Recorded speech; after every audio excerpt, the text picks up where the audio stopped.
पृथ्वी के नीचे क्या है? हमारी धरती किस पर टिकी है? अगर पृथ्वी के आर पार एक होल कर दिया जाए तो नीचे क्या दिखाई देगा? ये सवाल सभी के मन में जरूर आता होगा। इन्हीं सभी सवालों के जवाब आपको इस वीडियो में मिल जाएंगे। इन सभी सवालों के जवाब को जानने से पहले इस चैनल को सब्सक्राइब कर लें। आखिर पृथ्वी किस पर टिकी है, इसके बारे में कई तरह की बातें प्रचलित हैं, जिसमें से सबसे ज़्यादा ये प्रचलित है कि ये पृथ्वी किसी शेषनाग के फन पर टिकी हुई है।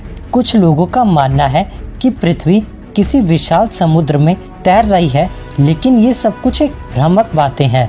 वास्तव में ऐसा कुछ भी नहीं है। जैसे जैसे हम अंधकार से निकलकर ज्ञान की ओर जाते हैं तो हमें पता चलता है कि पृथ्वी किसी शेषनाग के ऊपर नहीं बल्कि हवा में तैर रही है। लेकिन ये कहना भी गलत होगा, क्योंकि अंतरिक्ष में हवा मौजूद नहीं है। तो हम ये कह सकते हैं कि पृथ्वी ब्रह्मांड में तैर रही है और अपने गुरुत्वाकर्षण के बल पर बंधी हुई है। आप इसका प्रत्यक्ष प्रमाण चंद्रमा को देखकर लगा सकते हैं। जिस प्रकार चंद्रमा अंतरिक्ष में तैरता हुआ दिखाई देता है, सेम उसी प्रकार पृथ्वी भी अंतरिक्ष में तैर रही है। अंतरिक्ष से देखने पर ये साफ साफ दिखाई देता है कि पृथ्वी और बाकी सभी ग्रह अंतरिक्ष में तैर रहे हैं और सूर्य की परिक्रमा कर रहे हैं। अगर पृथ्वी के आर पार होल कर दिया जाए तो आखिर क्या होगा?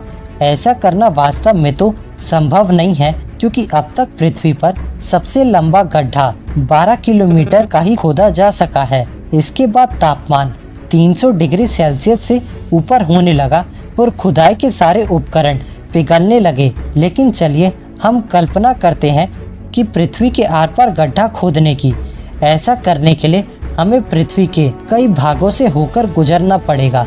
जैसे सबसे पहले हमें पृथ्वी के ऊपर क्रस्ट को खोदना होगा, जिसकी औसत लंबाई 24 किलोमीटर तक है, लेकिन इसकी लंबाई 5 से 70 किलोमीटर तक बदलती रहती है।